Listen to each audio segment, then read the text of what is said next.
Buenas noches a todos, bienvenidos a esta edición de Todas las Voces, Vivi. ¿Qué tal, Daniel? Muy buenas noches para todos, bienvenidos. Es un día de contrastes, ¿no? Porque por un lado tenemos que aliviarnos porque se da por quinto día la no existencia de fallecimientos con personas con diagnóstico de coronavirus. O sea, desde ese punto de vista todo muy bien. Hay algunas cifras muy alentadoras y que van más o menos en ese sentido que mencionaban las autoridades, va todo en declive. Henry Cohen decía hoy que hay que cuidar la movilidad, más allá de que la vacuna resulte eficaz, que los números son alentadores, de todos modos hay que cuidar este tema de la movilidad. Eso es como la parte positiva de este lunes. Hay otra muy negativa, y tiene que ver con esta pandemia silenciosa que se sostiene a lo largo de los años. Accidentes de tránsito terribles, unas tragedias espantosas en la ruta y uno se pregunta qué estamos haciendo, del mismo modo que en algún momento estuvimos espalda con espalda, codo a codo, trabajando por esto de la pandemia, es un desastre, y seguramente habrá gente que dice no hay puntos de comparación. Lo de los accidentes de tránsito merece una consideración especial. Tremendo, la verdad que hoy fue un día terrible en ese sentido. Hay otras pandemias también para atender, también los suicidios, por ejemplo, ¿no? Exactamente. Hoy tenemos varios temas en Todas las Voces, pero esperamos que haya un debate interesante porque son temas, algunos de ellos que ya tienen un buen tiempo sobre la mesa. Pero vamos a darle primero la bienvenida nuevamente a Laura Raffo, que está acompañándonos y que vino con dulces. Sí. Así que le damos la bienvenida. Claro, cumplí con la promesa. Había dicho chocolate, pero traje turrón español porque era más a tono con el viaje. Así que no se pueden... No todos comieron, ojo. Bueno, a mí me dio como ese impulso, la energía hasta ahora. Está bien, así que ya está. Pero los otros lo aceptarán en la pausa seguramente. Bueno, el resto de los panelistas ya está con nosotros. Le agradecemos una vez más a Santiago, además, por su presencia en estas horas. Yo creo que, como decía Viviana, hay un debate que acá seguramente cobrará intensidad, pero son debates que se trasladan también a la casa de cada uno de ustedes, probablemente al boliche en el que estén ahora, si es que están también disfrutando de algún momento así. Así que vamos a plantear este primer tema. El primer tema tiene que ver con una propuesta que puso sobre la mesa el ministro del Interior, Luis Alberto Heber. Ya había estado en algún momento en la agenda pública este tema, y es la expulsión de extranjeros que hayan cometido delitos. Hay en Uruguay al día de hoy 370 personas extranjeras en cárceles, todas tienen condena, la mayoría cumplieron o cometieron delitos graves y son el 3% de la población carcelaria. Vamos a ver este informe antes de empezar el debate. Nosotros queremos tener una ley mucho más eficaz para que el que delinque se expulse del país. Expulsado, con condena, naturalmente, por el señor juez, ¿no? En Uruguay hay unos 350 presos extranjeros, la mayoría con condena por delitos graves. El caso de 2 ecuatorianos y un venezolano que tenían a extranjeros en situación de semiesclavitud hizo que el Ministerio del Interior anunciara el envío de una ley para expulsar a inmigrantes con condena. Le abrimos la puerta, los recibimos bien y tenían personas menores casi esclavizadas. ¿Y ahora qué? ¿Los va a costar en el sistema carcelario nuestro? Yo creo que vamos a ir con una ley de inmigraciones al Parlamento. Nosotros vamos con un criterio de que aquel que generosamente el Uruguay le abre sus puertas para venir a trabajar y opta por la delincuencia y establecer una red donde prostituyen y en donde someten casi esclavizantemente a menores de edad de nuestro país, es totalmente inadmisible. Nosotros tenemos que tener un arma jurídica para expulsar a esta gente que no la queremos en el Uruguay, ni siquiera en las cárceles. En las últimas horas, el flamante presidente de izquierda de Ecuador, Guillermo Lasso, anunció la expulsión de 3.000 extranjeros que se encuentran cumpliendo condena en cárceles ecuatorianas. Hace un mes, Chile deportó a 72 inmigrantes argentinos y colombianos. La mayoría estaba cumpliendo condena por delitos de secuestro, tráfico de drogas y robo con violencia. Bueno, es polémico, francamente, ¿no? Así que vamos a empezar con esta rueda de comentarios. Eduardo Brenta. Bueno, primero me parece que hay que separar un tema, ¿no? Que me parece que está bueno que lo hagamos, y es separar inmigrantes de delincuentes, ¿no? Son cosas totalmente diferentes. Claro. Uruguay precisa, obviamente necesita un país envejecido, como Uruguay, cuyo problema, uno de sus problemas principales es la seguridad social, necesita evidentemente de un fenómeno migratorio, obviamente no de delincuentes, sino de personas que vengan efectivamente a trabajar y a aportar al Uruguay. Y esto se está produciendo, porque Uruguay es un mercado atractivo del punto de vista laboral, más allá de la coyuntura de la pandemia y demás. Claro, ¿temés que este planteo, por ejemplo, lleve a esa discriminación? Bueno, yo quisiera que no. Quisiera que el planteo no sea en términos de generar identidad entre delincuentes e inmigrantes, porque la mayoría de los inmigrantes, todos lo sabemos, son trabajadores que vienen a desarrollar sus tareas y en muchos casos profesionales que vienen a desarrollar funciones que no pueden cumplir en su país. Es que el término debería ser extranjeros, porque de hecho pasó ahora, ¿no? En la pandemia, por ejemplo, un ciudadano argentino que vino y cometió un delito porque incumplió una norma que estaba establecida y era un extranjero en un migrante, ¿no? Quizás el término debería ser extranjero. Es posible. Lo que sí digo es que me parece que más allá de la indignación del ministro, que expresa en esta imagen que ustedes mostraban, hay que pensar un poco que esto tiene que tener acuerdos internacionales, ¿no? Porque en este sentido, yo digo, Uruguay tiene 370, manejaban ustedes presos, de los cuales 100 son más argentinos, 120 brasileños y el resto apenas unas decenas. Pero hay 500 uruguayos presos en la Argentina, razón por la cual sería bastante lógico que si Uruguay expulsara a los 100 argentinos que están presos aquí, Argentina expulsara a ese Uruguay a los 500 uruguayos que están presos en la Argentina. Razón por la cual el ministro debería conseguir 400 plazas más en el sistema carcelario. Yo creo que hay un gran error del ministro en esto, en fundamentarlo por el lado económico, ¿no? Vamos a sostener a esta gente durante tanto tiempo y lo argumenta desde el punto de vista económico. Desde el punto de vista económico, una cuestión de reciprocidad le va a salir seguramente más caro. Laura Rafú. Yo creo, al igual que Eduardo, que hay que separar los temas. La migración le sirve a Uruguay, estamos recibiendo cada vez más inmigrantes y hay que abrazarlos y decirles sigan viniendo.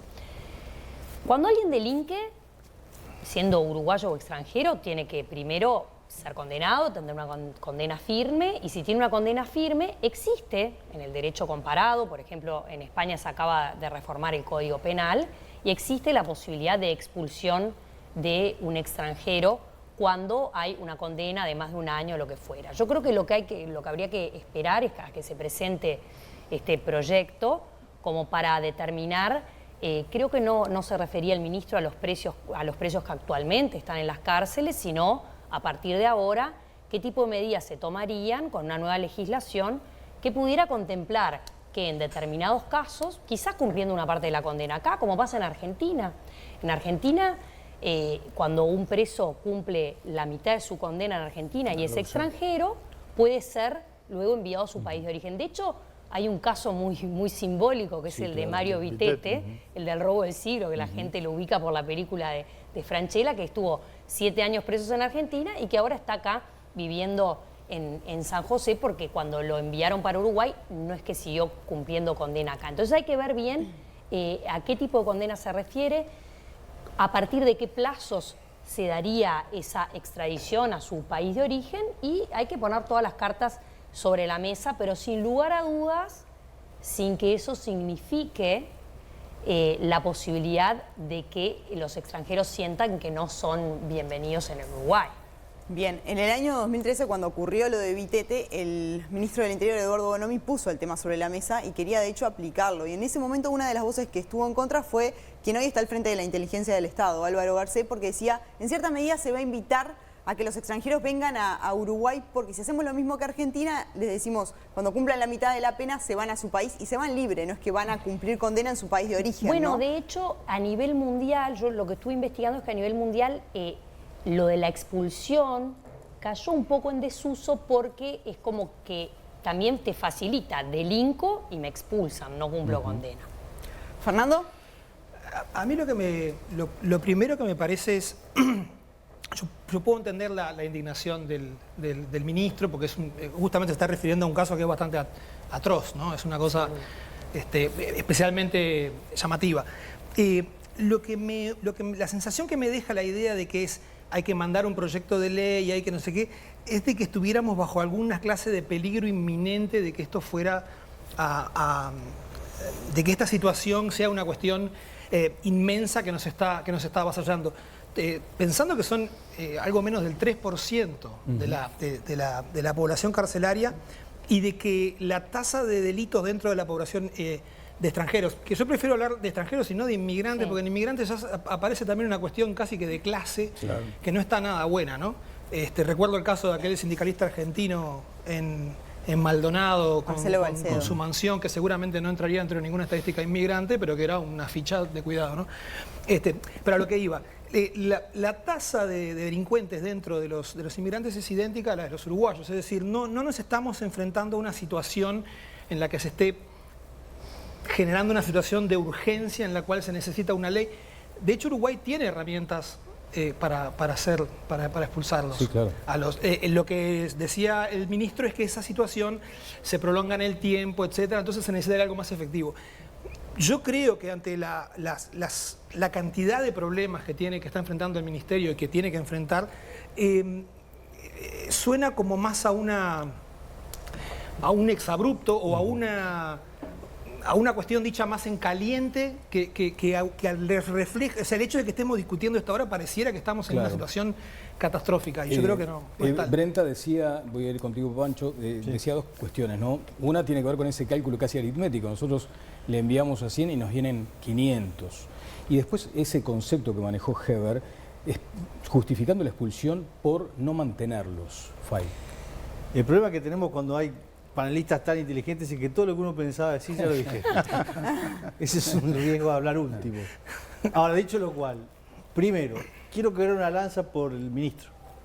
Porque efectivamente aquí se dijo con toda razón de que notoriamente estaba enojado, estaba indignado. No está mal que un ministro se indigne por momentos y diga, no puede ser esto. Es decir, por supuesto que las consecuencias racionales del asunto es, no, pero pará, Luis Alberto Heber, si nosotros mandamos a 100, nos mandan a 500, toda esa complejidad, después de pasar a la calentura, es evidente que no conviene. Ahora, no está mal que sepamos que hay a veces redes internacionales de extranjeros que hacen cosas espantosas en el Uruguay, no solo en el Uruguay, también, por supuesto, hay redes similares en Argentina, en Chile, sobre todo con las partes más pobres de Sudamérica, Ecuador, Bolivia, Paraguay, Venezuela, la situación tremenda que tienen en materia, como sabemos, de derechos humanos y de falta de libertades. Entonces, en ese sentido, que el ministro diga, es una situación espantosa la que acabo de vivir, de ver, creo que es una señal importante, no solamente para los uruguayos, que muchas veces no están en el detalle de lo que hacen algunas personas cuando delinquen, la gravedad de lo que hacen, sino también para los propios extranjeros o delincuentes que saben, en tal caso, que va a haber un rechazo real a esas actividades. Porque cuidado, nosotros seguimos siendo, en nuestros valores sociales, una sociedad bastante integrada comparativamente con el resto de los países sudamericanos, sobre todo, en donde no está para nada normalizado todo un sistema social alternativo, de valores, de desterritorialización que implica que los carteles mandan a algunas regiones con total normalidad. Esas cosas que se ven en otros países, acá no ocurren. Y está bien que reaccionemos con vehemencia. Por eso quiero una lanza por el ministro. Ahora, el tema económico, y no, tampoco.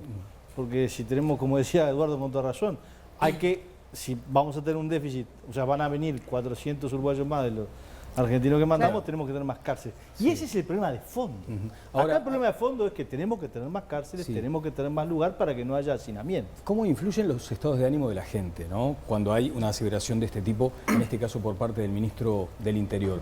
Hicimos un sondeo y el sondeo indica que hay una predominancia notoria en cuanto a esa postura. Aquí está no es una encuesta, es un sondeo apenas, ¿no?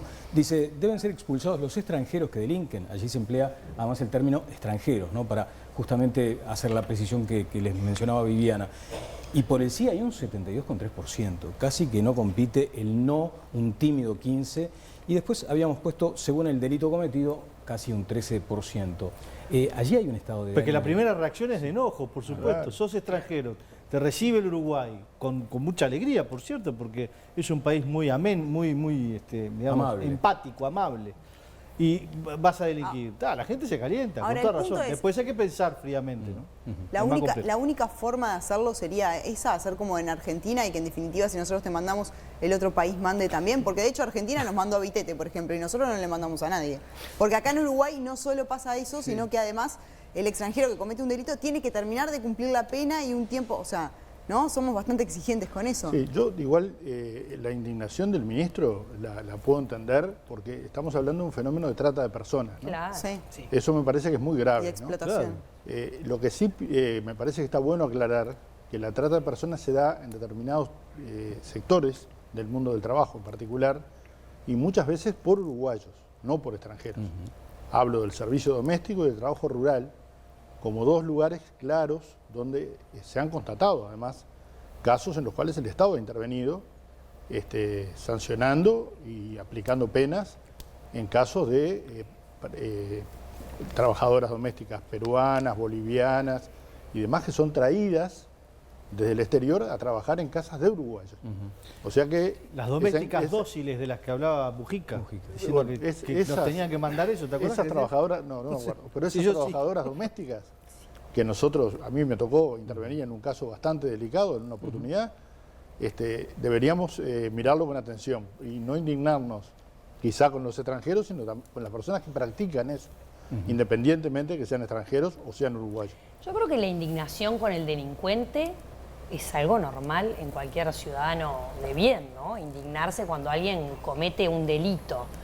Creo que la sensación de, bueno, y lo cometió habiéndole abierto nosotros las puertas y habiéndole dado la bienvenida, más nos puede indignar. Yo creo que el uruguayo está teniendo un cambio en la concepción de lo que es la gestión de seguridad. Creo que ha habido un cambio notorio en este gobierno.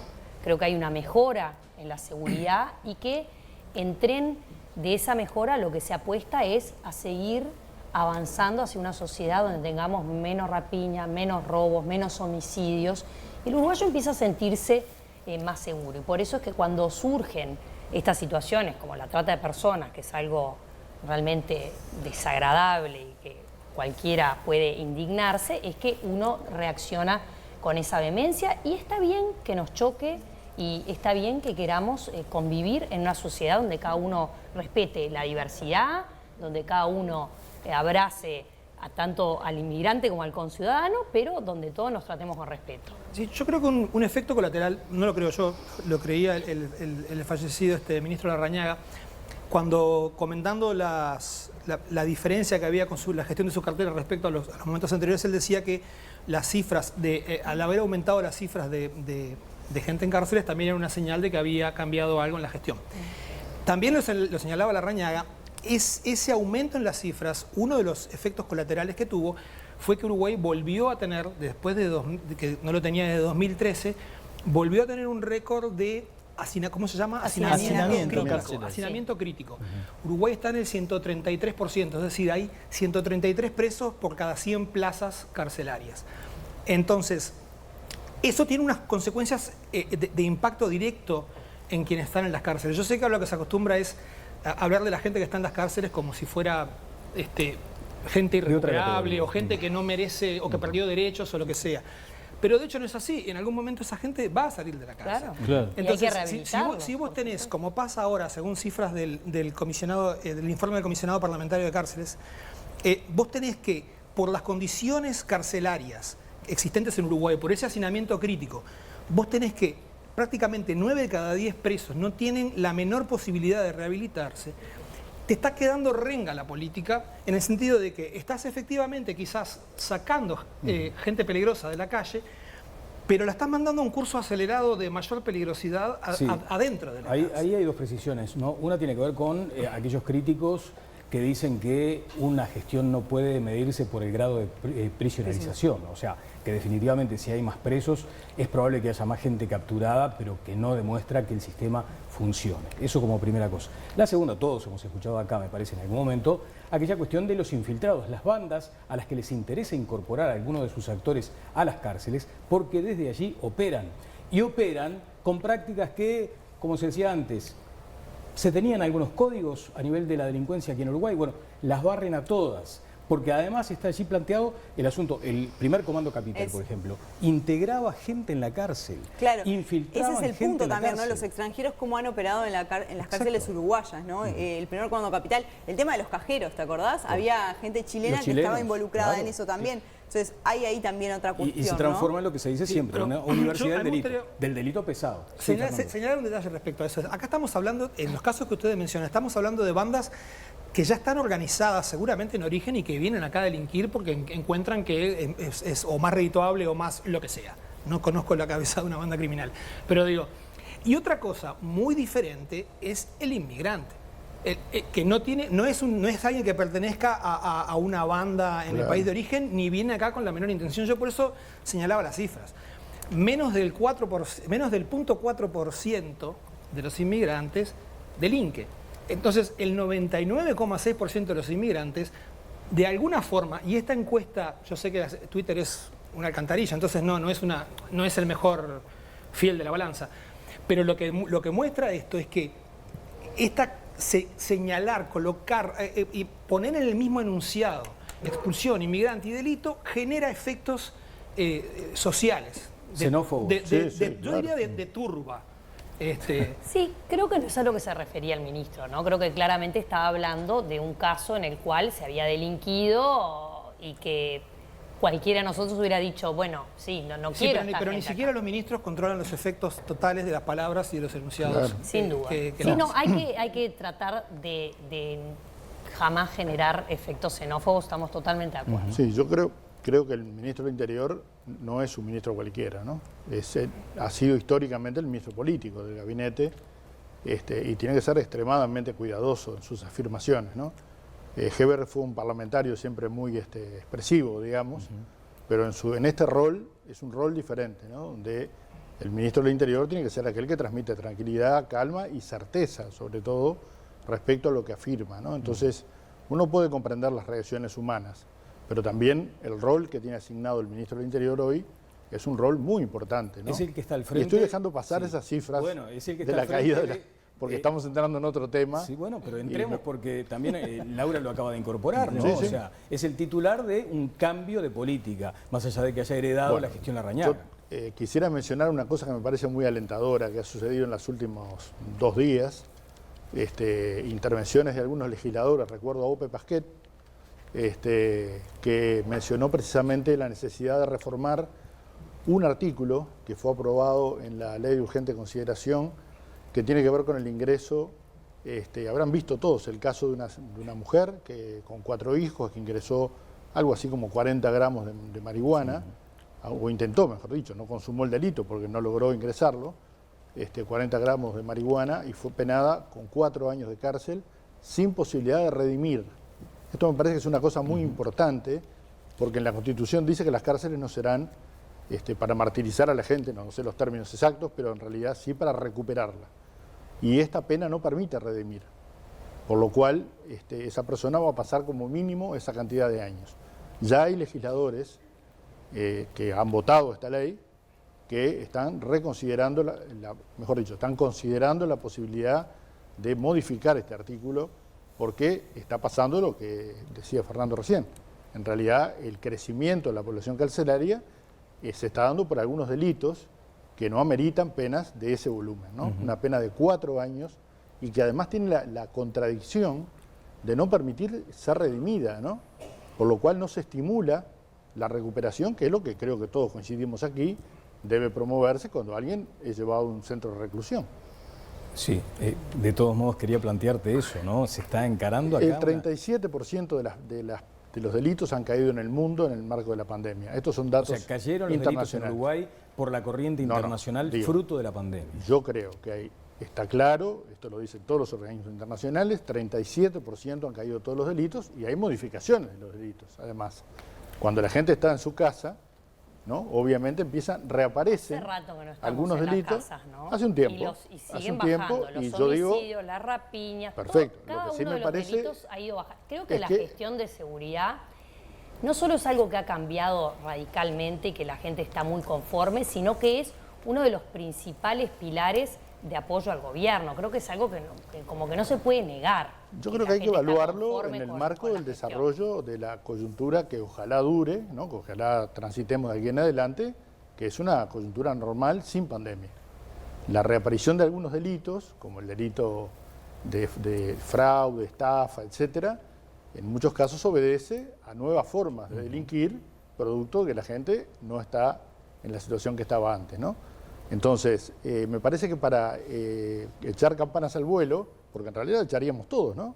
Si hubiera una reducción de los delitos permanentes durante el tiempo, habría que tener la posibilidad de darse un tiempo y esperar para poder evaluar en un marco que sea igual al escenario, que ojalá sea, ¿no?, igual al escenario que tuvimos hace años atrás. ¿Te consta que va a ser uno de los temas de Totalmente. fricción cuando se debata? Yo diría que de parte de la coalición multicolor va a ser el tema. Ya lo dijo el doctor Sanguinetti, ¿no? Ya afirmó que el tema de la seguridad va a ser el centro del debate que vamos a tener de aquí a que haya referendo. ¿Pero vos crees De que parte de la para coalición el multicolor. frente también es No, un tema? claramente no. Pero es cierto que la afirmación de que hay una caída de los delitos y la utilización, lo ha dicho el secretario de la Presidencia ayer, no queremos retroceder. O sea, hay una suerte de intento de mostrar que la derogación de esos artículos de la LUC, muchos de los cuales no tienen nada que ver con la seguridad, ¿no? En realidad nos retrotraería a una situación de incremento de los delitos. Y esto no se puede demostrar, obviamente. A mí me queda una duda. ¿Están entonces los cuatro de acuerdo en que no es un mecanismo echar extranjeros que cometan delitos en Uruguay?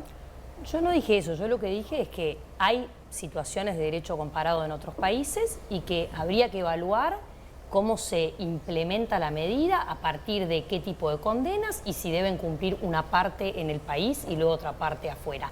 El efecto boomerang ese al que se refería Eduardo no es que necesariamente se tenga que dar, Ojalá, ¿no? porque no estamos hablando de que, acá no estamos hablando de, bueno, agarramos a los presos que actualmente están y todos juntos los mandamos a sus países de origen, sino que estamos hablando, según lo que yo entendí, de presentar un proyecto para evaluar la situación. Estoy de acuerdo con Fernando que no reviste urgencia.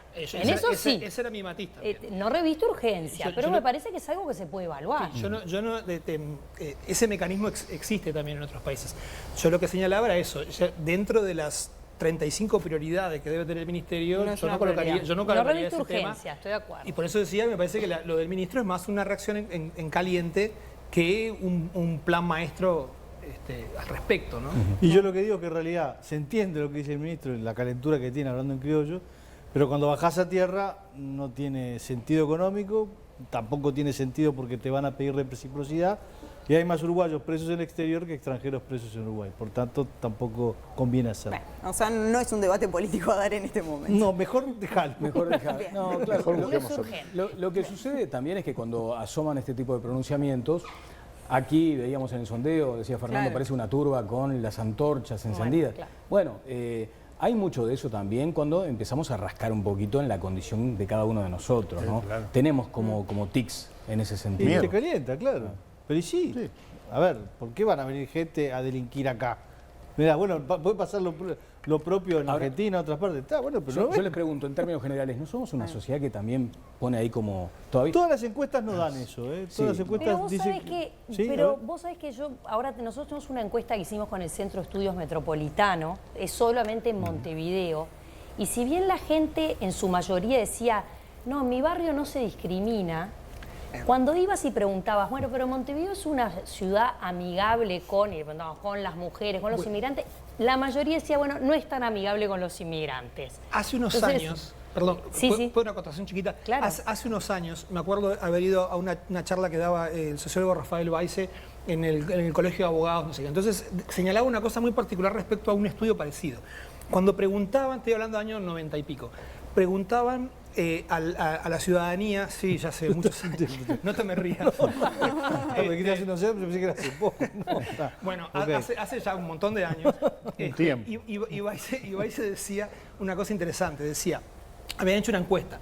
Cuando le preguntaban a la gente si percibía que había aumentado la inseguridad, todo el mundo decía, sí, aumentó la inseguridad, no sé qué, no sé cuánto. Cuando la pregunta era en tu barrio, en ningún barrio nadie había Claro. percibido que en su barrio hubiera aumentado la Exacto. inseguridad. Entonces ahí ya entras en un tema también de percepciones. Bueno, pero ¿sabés ¿Te dónde acordás daba aquello más de la sensación alto? térmica, Sí, por claro. ejemplo? Pero ¿dónde daba más alto esta encuesta? Era en el municipio B. Y en el municipio B hay mayor cantidad de migrantes y ahí la gente decía que sí que notaba una mayor discriminación hacia los inmigrantes. Sí. Yo creo que los uruguayos no somos perfectos en eso. Si bien somos una sociedad amable y nos hemos forjado con inmigrantes, creo que aún así se tiende a discriminar. Sí, yo creo que hay una paradoja interesante, ¿no? En realidad, una sociedad de inmigrantes, Exacto. porque en realidad somos todos descendientes Por de supuesto. inmigrantes, tiene esa suerte de rechazo no asumido, ¿no? Perdimos la costumbre. Perdimos la costumbre, Perdimos la costumbre. y quizá nos cuesta mucho asumir culturalmente que hay un rechazo, ¿no? Sí, Porque pero además el inmigrante que llega al Uruguay es en general un inmigrante pobre, ¿no? Sí, también, pero si fuéramos a trasladar este asunto, que ahora es motivo de este debate, a otro, como por ejemplo el asunto del trabajo, cuando estamos padeciendo dificultades para trabajar, Claro. y vos le preguntás a la gente, y usted, dígame, ¿acepta gustosamente que venga un inmigrante a ocupar un trabajo? Y mirá Claro, que hay pero una lo que cantidad enorme de personas que te van a decir que no. Claro, lo que pasa es que ahí yo creo que hay que hacer una lectura en clases sociales económicas. Notoriamente, como decía Eduardo con toda razón, si los extranjeros o los inmigrantes que tú recibís son comparativamente menos educados que la población que ya hay, la competencia directa que va a ocurrir es por los trabajos menos calificados. Exacto. Por tanto, esa gente es la que más va a sufrir la Claro, competencia claro. a la baja incluso de los salarios y la competencia directa de empleos que haya. Bueno, tenemos que hacer una pausa. Nos vamos a una pausa, antes un consejo, y volvemos con otro tema que involucra al ministro del Interior, Luis Alberto Heber, porque vuelve al Parlamento ahora para ser interpelado por una fuga de un preso de 60 años, 15 antecedentes, se escapó por la puerta del Comcar, se escapó por el alambrado, hay versiones contradictorias. Viví el puesto. Viví Uruguay. Gastronomía, estilo y tradición en uno de los lugares más lindos de Carrasco. El puesto, la parrilla tradicional de Montevideo.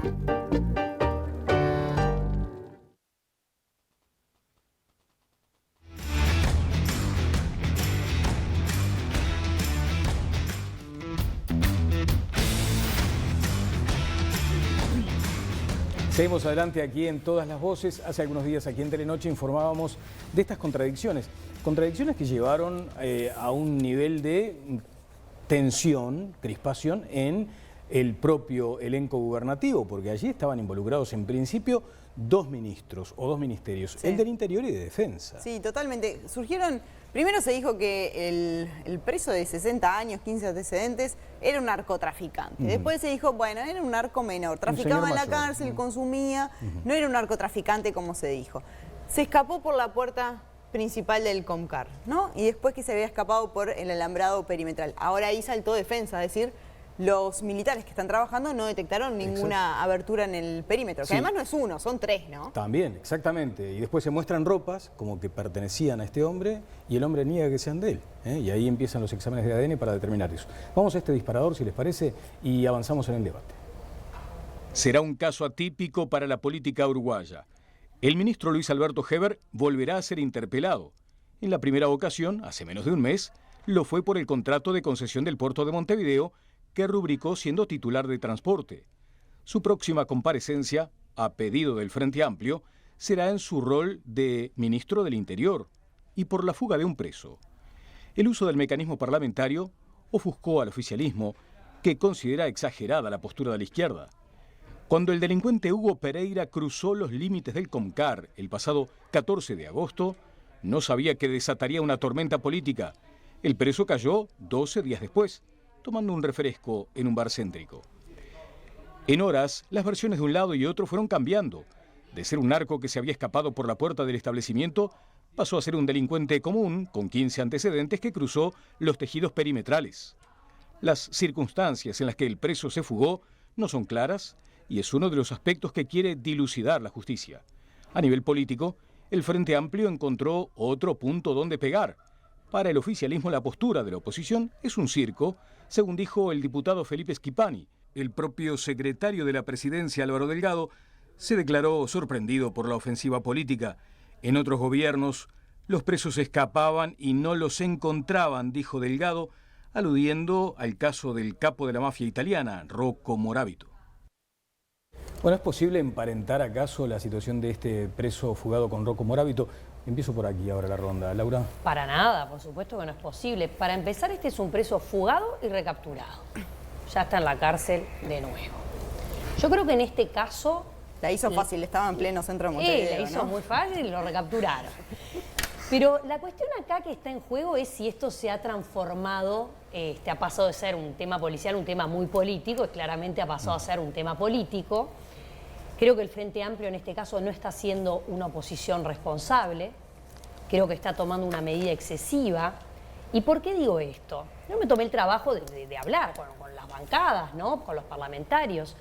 Y el tema empezó así. Cuando se generaron estas confusiones acerca de la fuga y recaptura, cómo se habían dado la situación, el Frente Amplio planteó que quería que Heber se presentara en comisión general para dar explicaciones. Y la bancada del Partido Nacional le contestó, bueno, hagamos lo mismo que se hizo en el caso de Rocco Moravito cuando Bonomi fue a dar explicaciones, fue a la Comisión de Seguridad y Convivencia, las comisiones que están formadas para que cada ministro informe. El Frente entendía que en un régimen de comisión general participaban todos los diputados. Pero las medidas se van tomando de manera gradual. El ministro Heber dijo que este mismo jueves, a la hora que le dijeran, concurría a esa comisión de Seguridad y Convivencia para explicaciones. Supongamos que en tal caso las explicaciones no resultaran suficientes. Por supuesto que la oposición puede decir, bueno, pasamos a una segunda instancia, vamos a comisión general, llegamos a una interpelación. Pero a mí no me parece que esto es una manera responsable de hacer oposición. En el caso contrario, en el de Rocco Moravito, Frente Amplio Gobierno, Partido Nacional Oposición, llamó al ministro a la Comisión de Seguridad y Convivencia para hacer las preguntas. Y Rocco Moravito, recordemos, 13 años fugado internacionalmente, mafioso italiano, kilos de cocaína traficada y un señor que nunca se lo encontró hasta mayo de este año. Bretta. Primero, me parece el ministro Heber en realidad no fue designado para ministro del Interior, ¿no? Fue designado como ministro de Transporte y Obras Públicas. Lamentablemente el fallecimiento del doctor Larrañaga hizo que el presidente de la República designara al ministro de Transporte, que justamente venía de una situación muy compleja, ¿no? Que era la adjudicación por 60 años del puerto de Montevideo a la empresa Catonatía en régimen de monopolio. Esto ya lo discutimos, ¿no? Por lo tanto, ¿y por qué haces esa asociación introductoria? Porque es el mismo ministro, el mismo ministro que está en ámbito, es la misma persona. En ámbito de Es la misma persona. Es la misma persona en ministerios diferentes. Por lo cual, en realidad me parece que, a ver, yo no quiero juzgar si fue acertado o no la decisión del presidente, él nombra a sus secretarios de Estado, pero... ¿Pero estás queriendo decir que el problema es Heber? No, yo digo que el ministro llegó a ese lugar y me parece que no tiene el manejo adecuado para ese ministerio. Lo digo ahora. ¿Te puedo hacer una pregunta? Por una fuga y recaptura, ¿te parece que da para una interpelación? Quiero afirmar que en realidad el ministro da 3 versiones diferentes en 3 días de corrido. Primero, el narco no es un narco, aparentemente pesado, luego no es un narco. Yo creo que el que trafica dentro de la cárcel es un narco también, ¿no? No veo la diferencia. Luego sale por la puerta disfrazado de operador penitenciario, aparentemente entrega esas ropas en un programa de este canal. Hubo un testimonio de la esposa o no sé, la pareja del fugado. Luego resulta que no se escapó por la puerta, que se escapó en realidad por un lugar donde todo el mundo sabía, así lo dice la prensa, ¿no? Todo el mundo sabía que había un lugar para pasar por debajo de un tejido. Son 3 tejidos de 5 metros de alto. En la primera está la Republicana, luego está las Fuerzas Armadas. Ese es el conflicto que genera con el ministro García.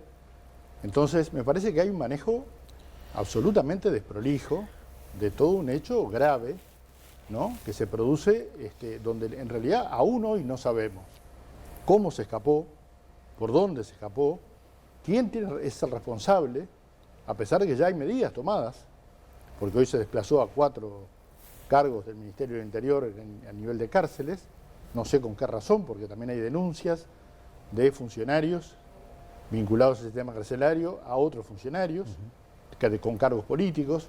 O sea, realmente me parece que hay una situación claramente caótica que ha sobrepasado al ministro. En realidad, la primera afirmación del ministro, vuelvo a repetir, yo hice un comentario al principio respecto al ministro del Interior en relación al tema anterior, que se había apresurado en sus declaraciones. Creo que volvió a cometer el mismo error. Se apresuró sin tener la información adecuada y luego tuvo que rebobinar esa afirmación. Eso es grave en un ministro del Interior, ¿no? Una cosa es errarle en algún dato económico, otra cosa es errarle en un fenómeno de estas características. Y luego, el preso, si bien fue capturado, no fue capturado por la policía, increíblemente es una funcionaria judicial que lo detecta caminando por 18 de julio, le avisa a la policía no lo encuentra, la mujer vuelve a insistir en que está efectivamente en ese lugar, ¿no? ella lo sigue y finalmente la policía lo encuentra, ¿no? Entonces, yo creo que, no me voy a referir a la interpelación porque es un mecanismo parlamentario. Bueno, pero es que es un importante derecho. saber si la interpelación forma parte Puede de ser, una movida pero- política para generar un Bueno, mayor show y yo mayor creo, discurso comparto, y enfrentamiento político, a que ver, no. Que yo porque me creo parece que que eso también todos está sobre la mesa esa discusión. los que estamos aquí deberíamos saber, o tenemos derecho a saber, y yo creo que hasta necesidad de saber, por un problema de confiar en el Ministerio del Interior y en la policía, qué fue lo que pasó. Y no hay otro mecanismo, ¿no?, que no sea el convocar al ministro. El Eduardo, mecanismo, lo que dice Laura es que el Bueno, ahí Frente hay Amplio versiones está, muy contradictorias, sí, ¿no? bueno, el Frente Amplio está ejerciendo una oposición irresponsable porque está convocando en estas circunstancias al ministro del Interior. bueno, eso meritaría una discusión larga, porque en realidad yo creo que el Frente Amplio fundamentalmente durante todo el proceso de la pandemia demostró más que oposición responsable, ¿no?, en muchas situaciones y particularmente en los tramos más graves de la pandemia, ¿no?, donde se hicieron innumerable cantidad de propuestas respecto a medidas que nosotros entendíamos, acertado o no, que entendíamos que había que llevar adelante para minimizar los impactos, fundamentalmente los socioeconómicos de la pandemia, que aún hoy persisten. Entonces, calificar de oposición responsable me parece que no es responsable, a mí me valga quedó- la redundancia. Ana, disculpame, pero está bueno que escuches lo que dije desde el principio. En En este este caso. caso, Bien. no está actuando responsablemente porque los legisladores, frente a un preso que ya está en la cárcel y una fiscal que está investigando y un ministro que dice, señores, el jueves estoy ahí y contesto todo en la Comisión de Seguridad y Convivencia, se da primero ese paso, después se siguen a los siguientes. Es bueno pensar lo de Rocco Moravito, cómo actuó en ese momento como oposición responsable del Partido Nacional. Dijo, bueno, sí, que venga Bonomi a la Comisión de Seguridad y Convivencia y explique. Y después, por supuesto, que los parlamentarios, si consideran insuficientes esas explicaciones, van avanzando en lo siguiente. La interpelación es como el parate máximo que se le hace a un ministro. Pero hablaste Entonces, del concepto de show. de y la- por supuesto, porque comisión, tanto la llamada a comisión general como una interpelación implica cámaras abiertas, transmisión por YouTube, prensa presente y público. Y por lo tanto da a discusiones más Un acaloradas. datito me dejas decir. Vamos a- 5 interpelaciones en el primer año de gobierno, en los 5 gobiernos del Frente Amplio. Ninguna en este periodo de gobierno. Fernando. Yo, sí, dos cosas. Primero, decir que la interpelación, que el tema se politizó, de alguna forma es una banalidad. Los partidos políticos lo que hacen es ejercer oposición política. Entonces es razonable que cuando ven un hilo, tiren de ese hilo a ver qué ocurre políticamente. Ese reproche no tiene mucho sentido. Por otro lado, y creo que hay algo que estoy de acuerdo con Eduardo en una cosa, y es, toda esta situación no habría existido si el ministro hubiera dicho, el caso se está investigando, Claro. y Nada no más tengo que por eso. qué, o sea, me acojo al silencio o no sé qué fórmula existe al respecto, y esperar a que la justicia se expida. Dicho eso, no me parece que sea del todo viable estar haciendo interpelaciones semana sí, semana también, ante cualquier hilito que aparezca por ahí y convertirlo en una causa política. El derecho existe, el procedimiento existe, está bien, se puede interpelar. La sensación que yo tengo es que de alguna forma estamos utilizando dinamita para empezar, ¿no? Entonces, si vas a utilizar ese recurso permanentemente, también lo terminás banalizando de alguna manera. Entonces, me parece que no en todos los casos en los que un ministro pegue un patinazo, por más que sean 2 patinazos si lo sumamos al tema anterior, no sé si se justifica, no sé si hay un trasfondo tan potente como para salir a buscarlo en una interpelación. Bien, Pancho. Sí, a mí me parece que es una tormenta en un vaso de agua esto. El tipo se escapó. Yo imagino que todo preso seguramente quiera escaparse, irse. Este lo logra. Pero a los 10, 15 días o 7 días, no me acuerdo cuánto dijeron, 12, lo agarran. O sea, bueno, no fue feliz quizá en la forma en que se expresó en la descripción de cómo se fue, ok, sí, puede mejorar, pero el tipo está agarrado de vuelta, está preso, calma. O sea, no hay un caos, para retomar la formulación que decía mi estimado amigo Brenta, yo no veo que haya ningún caos. Ahora, Después lo otro, la interpelación.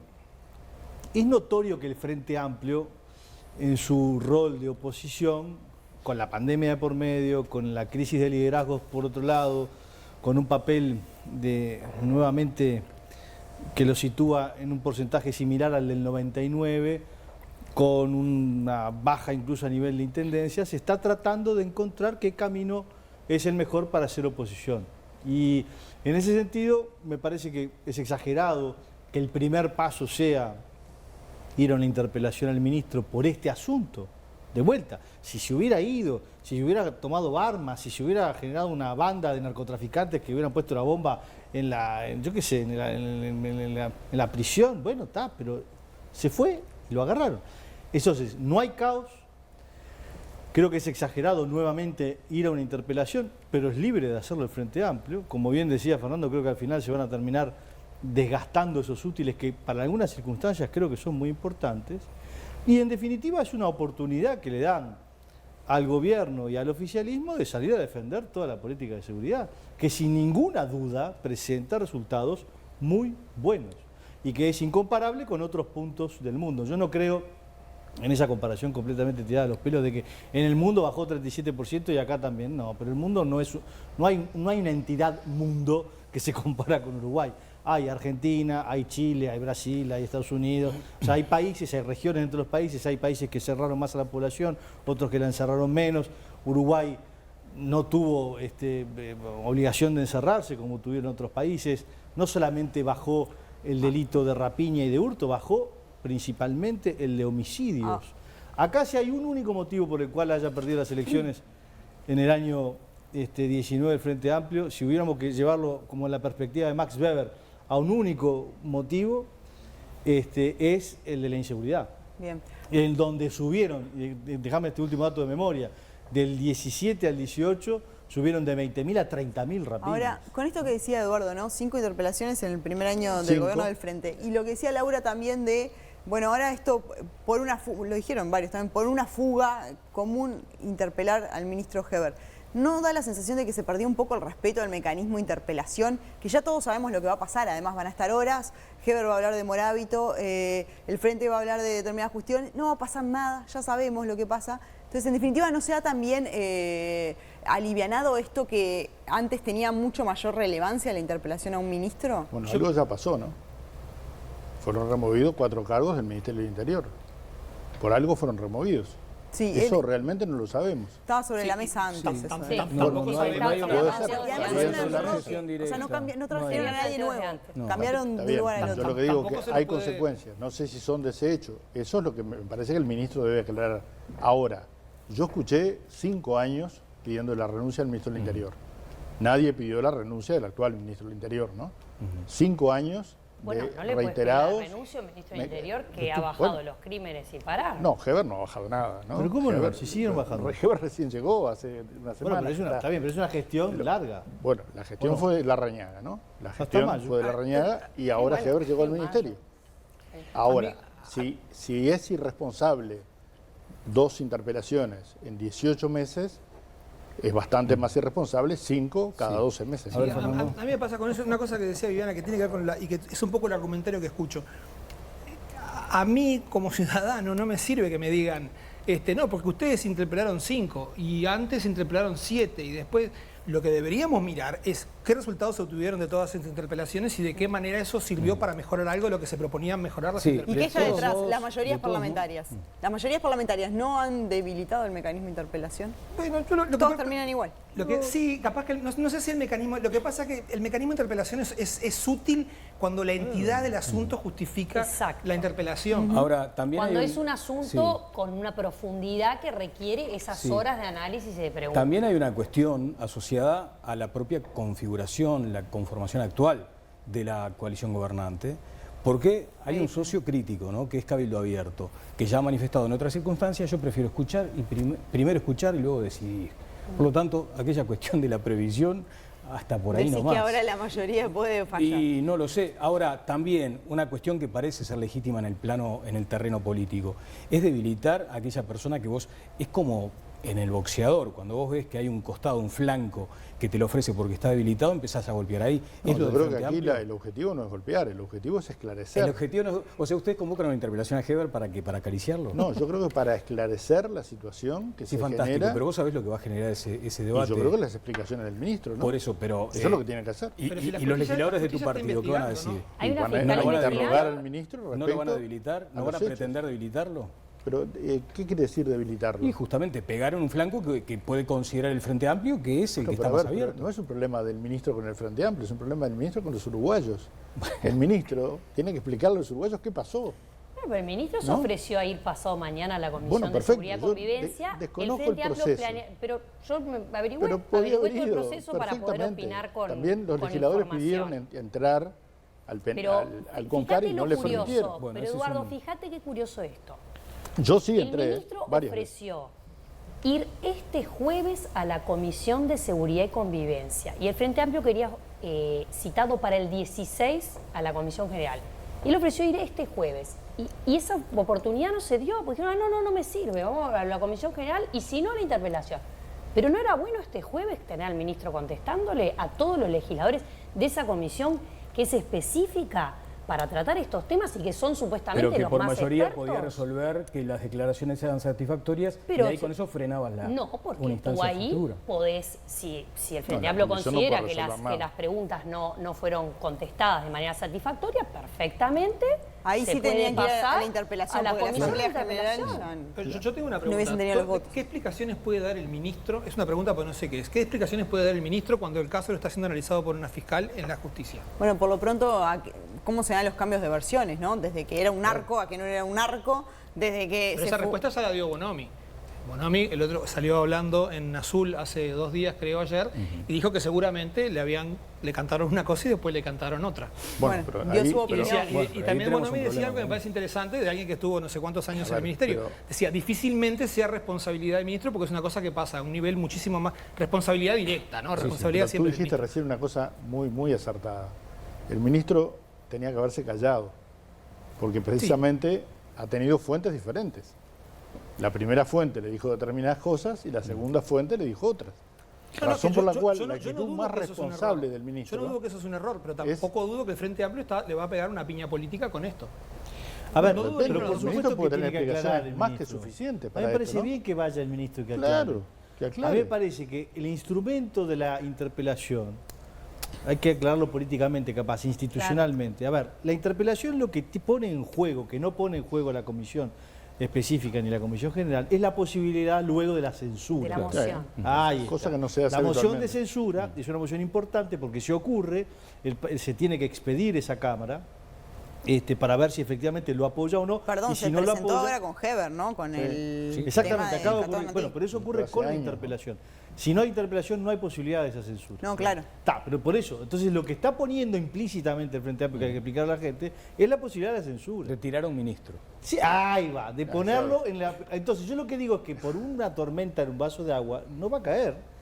Porque es algo absolutamente exagerado lo que están haciendo. Yo Eso creo es que- lo que me parece a mí. A ver, en la ahora, valoración Eduardo, política. No, yo ¿verdad? comparto que, no comparto, mejor dicho, que sea una tormenta en un vaso de agua, ¿no? Claro, bueno, eso no Este, es discrepamos. creo que es un hecho grave. Pero que no hay una vocación de tirar a un ministro No, de Interior. digo, pero la única posibilidad de que el ministro sea censurado, de hecho sucedió por el tema del puerto, y no quiero revivirlo, pero sucedió, es que se presentó una moción de Ahí censura, va. hubo un debate entre los legisladores del Frente Amplio y del Partido Nacional, porque así fue, no hubo participación de legisladores ni colorados ni de Cabildo en el debate, pero no hubo los votos suficientes para la censura del ministro. Yo no recuerdo, realmente no recuerdo, la última vez que se planteó una moción de censura a un ministro. No lo recuerdo, francamente, pero normalmente las interpelaciones terminan con un respaldo que da la bancada oficialista al ministro. ¿no? No, pero en la época Declaras del Frente Amplio satisfactorias. Hubo. A Hubo, Bonomi. no recuerdo exactamente No, cuándo. sí hubo una bonomia A al Bonomi final. tuvo. No, pero el oficialismo respaldaba y no había No había nada. posibilidad. Pero Lo mismo que interesante sucedió. el planteo es que el Frente Amplio lo que está haciendo políticamente es darse la posibilidad de que haya una censura. Es decir, eso es lo que hay que explicar, creo yo, porque es poner Bueno. en tela de juicio. Pero es y que no está- va a ver, pasar está nada, bien, ya no, se está sabe. bien, mal, ¿no? No, te entiendo. Lo Va que quiero fuerte, decir a eso es voy, que va fuerte. esa posibilidad de censura solo se puede dar si prestan sus votos, obviamente no lo va a prestar el Partido Nacional, Si prestan sus votos, ¿tenés duda de eso? Pero ahí hay un problema si más prestan grave porque sus se votos, rompe la coalición de gobierno. El por ejemplo. cabildo abierto del Partido Colorado. Bueno, ahí eso se rompe la juega, coalición. Eso es lo que está atrás. No, Lo que no. Bueno, pero si no, ¿para qué lo haces? No, Puedes pero ir a la yo comisión creo- y te explica todo. Yo creo que la... Vos lo dijiste. la a ver si coalición, no hay alguno que afloje y lo voltee. El problema de fondo, La pará, coalición porque- está fuerte, ¿eh? ¿no? Yo creo que sí, pero independientemente, lo interesante Entonces- del asunto, no, pero mirá, porque están abriendo una puertita interesante, porque si efectivamente se censura al ministro y el presidente lo mantiene No, y no, después y hay disolución de las cámaras, yo te quiero ver ahí, cómo hacen con el 147 y el 148. Es una preciosa instancia para Yo votación leo el país, adelantada. y leo el quedarse país con- los domingos. ¿Me Leo el leíste? país los domingos. Me Yo Sí, también muy leí bien, tu leo el está país. muy Ya, bien. ya nos Leo el está, país. Una muy buena nos cosa está que trayendo su ese- columna. Leo el programa. país los domingos Muchas y gracias. creo que está... Ahora, lo que decíamos hoy, Eduardo, Con franqueza creo que está eh, lejísimo. esa posibilidad. muchas veces se Abre la entiende puerta esto como usted. parte, creo que lo mencionaron aquí, como parte de una gimnasia política, ¿no? Y empieza entonces ese ejercicio que además termina como debilitando la propia institución, interpelación. ¿No se corre ese riesgo, por ejemplo? Bueno, preguntémosle a la oposición que durante 15 años interpelaba 5 o 6 veces por año. Por eso, pero no ¿Cuántas quiere veces decir que interpeló aquello- Bonomi? Sí. Yo perdí la cuenta. Pero te justificás con lo que hicieron antes. No, no, entonces. no. Quiero decir que el Frente Amplio durante todo el periodo de la pandemia nunca se le ocurrió interpelar a nadie, ¿no? En ese escenario y tuvimos la primera interpelación cuando se produjeron los sucesos del puerto de Montevideo. Pero, Sí. para mí- Entonces, me olvido- Pero hubo llamados Pero- importantes a ministros en Hubo medio de la llamados pandemia, a cuando comisión. todavía te decían, che, estos tipos, También- economía, salud, están tremendamente ocupados y el Frente Amplio los sí, está convocando. Pero también el presidente, que estaba La muy primera ocupado, interpelación, para también recordar, recibió, fue de Cabildo Abierto, ¿no? también recibió el Frente Amplio. Por UPM.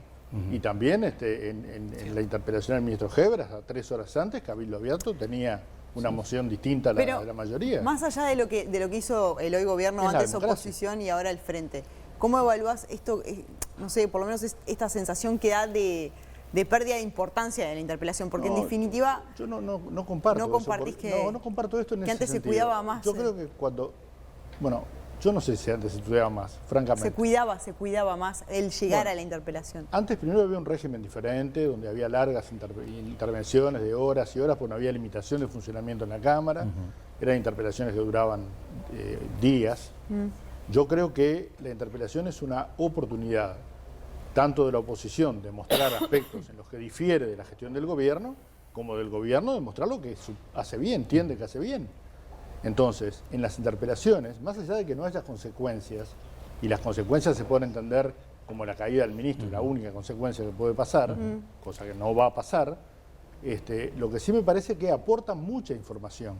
Bueno, y eso eso es muy bueno Sí. para la democracia, que la gente entienda, conozca ¿De qué múltiples se opiniones. ríe Fay? Pero Eduardo, está bien, tenés toda razón, aporta Te muchísima agradezco. información. También la aportaría en comisión general o en la Exacto. comisión específica. Es La más, este diferencia, jueves en la y está comisión. perfecto, pero mirá, eso vos, no es es súper legítimo. público.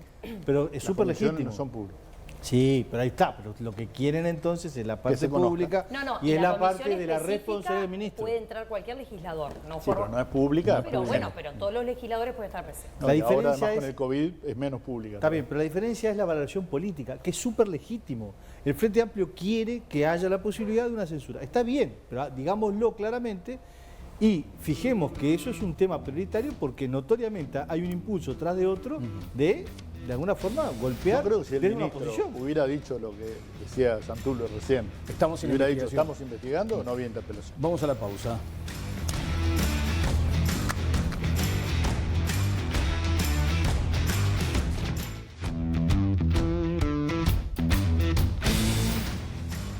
¿Qué tema los feriados, no? Sí. En Cada el- vez que se plantea esto... ¿Te acuerdas cuando el genera- Ministerio de Turismo había hecho una campaña publicitaria con el tema del sanguchito? Que vamos a decir, Exacto, todos claro. nos tomamos algún sanguchito, pero en ese momento nos indignamos, ¿no? Sí. Porque estaba planteado el sanguchito. Sí, y cada vez que aparece este debate, lo que surge es cuánto conocemos los uruguayos de También. las fechas que se conmemoran o que se celebran, ¿no? También.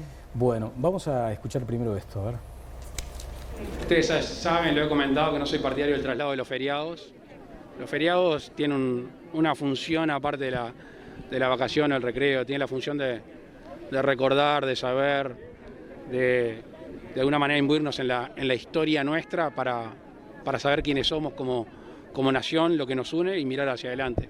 Vamos a hacer un proyecto de ley para los feriados que hoy se permiten que se cambien, que no que no se cambie, que se conmemore las fechas. Justo se lo comenté al intendente, me dijo que estaba de acuerdo, así que... ¿Es queden fijo como están? Claro, sí, el día que caiga. Sí, el día... Claro, yo promovía el tema del turismo también para generar un fin de semana largo. No, pero los feriados no nacieron por un tema turístico. Los feriados que tiene un país significan un momento de recordación, poner un poco pausa en esta vida tan loca que llevamos todos, saber de dónde venimos, conocer nuestra historia, nuestros orígenes, y eso hace parte de una nación, los símbolos, la historia y tantas otras cosas, y por eso entiendo que puede tener un fin secundario, pero el primario era otra razón, y si uno cambia las fechas, desde mi punto de vista, desvirtúa el porqué de los feriados. Bueno, los feriados que parecen más firmes, por decirlo de alguna manera, son el 19 de junio, el nacimiento de Artigas, y después el 18 de julio, ¿no? El 25 de agosto. Pero ahí viene el otro, por eso a eso quería apuntar, porque tenemos feriados 19 de junio, 18 de mayo, 19 de abril, 25 de agosto, 18 de julio. Te dicen 19 de junio nació Artigas, fantástico. 18 de mayo, la batalla de las piedras, pero no eran en realidad los que representaban aquellas fuerzas emancipadoras, sino que era otra cosa y había mucha mezcla. 19 de abril, sí, no eran ni 33 y no todos eran orientales. Después te dicen 25 de agosto, sí, 25 de agosto fue como una manifestación de anexarnos a Argentina, pero tampoco está muy claro eso si efectivamente nos emancipó. Entonces, sobre los feriados también, sobre cada uno de los feriados después se genera otra polémica. En consecuencia, ¿hay que cambiarlos, hay que modificarlos o hay que ir al sanguchito? Laura Raffo. A mí me parece importante que nosotros conozcamos de nuestra historia. Sí. Entonces después puede generarse ese debate acerca del feriado, pero por lo menos estás hablando de qué pasó en esa fecha. Eso me parece importante. En el mundo entero ha pasado esto de los feriados puente. Incluso hace poco en Argentina también se trató de modificar, porque cuando se los corre se fomenta como la economía regional, el turismo, lo que se llama el turismo interno, la economía regional. Pero, y yo acá me pongo en mi rol de economista, como contraposición, lo que sucede es que en la industria el feriado si se tiene que pagar, se paga, en el comercio también, entonces lo que ganas por turismo interno, otros sectores de la economía no lo ganan, y hay varios estudios hechos sobre aunque les parezca mentira, hay estudios hechos sobre los economistas, estudiamos de todo un poco, los estuve buscando, y en realidad el efecto es medio neutro. Lo que ganás por fomento de turismo lo perdés por otras actividades. Entonces creo que a nivel de decisión económica es neutro lo que uno haga. A nivel de conmemoración histórica, a mí me parece relevante que seamos conscientes de qué es lo que fue pasando en nuestro país en distintas fechas. Bien, Eduardo. No, yo comparto que es importante conocer nuestra historia, ¿no? Más un país que tiene una breve historia, si la miramos desde el punto de vista de la historia del mundo, digamos, y de las naciones. Eso me parece un valor importante. No sé si necesariamente tiene que estar atado a una fecha, ¿no? En realidad puede generarse, desde el punto de vista cultural, muchas alternativas para poner sobre la mesa instancias históricas y generar, porque sea lo que tú mencionabas, cada una de estas instancias tiene lecturas distintas también respecto a su contenido, a su origen, a sus consecuencias inclusive, por lo cual ese debate entre los historiadores estaría bueno amplificarlo, incorporar a los estudiantes. Claro. Bueno, hay un debate importante en ese sentido. Yo creo que, bueno, Laura pone sobre la mesa un elemento importante, que es esa neutralidad. Sí. Ahora, la neutralidad es, si uno mira la economía en términos globales, ¿no? Sí. Pero hay ganadores y perdedores, digamos. Por supuesto. Entonces, en este momento me parece que dado la situación que atraviesa el sector turístico y gastronómico, yo no lo haría ahora. Es el único matiz que plantearía, ¿no? Me parece que en esta oportunidad proteger a ese sector es una prioridad porque es el sector más castigado por la crisis. Hay una interna con Orsi, por lo que acabo de ver. Puede ser. Es una fuerza democrática. Sin ninguna duda. Y tienen varias internas, me imagino. A ver, vamos al tema de fondo. Cuando se cambia este asunto es en la administración Jorge Valle, que se hacen los feriados móviles. Es decir, el proyecto es en el 2003, 2004. Entre medio lo que hubo en todos estos años, y estamos en el 2021, es una globalización mucho más importante. Acabamos de conversar sobre un tema de una inmigración que está llegando al Uruguay que antes no llegaba. Un montón de gente que se está instalando en el país, que quizás lo haga, y es una buena política exterior esa, con una voluntad de quedarse.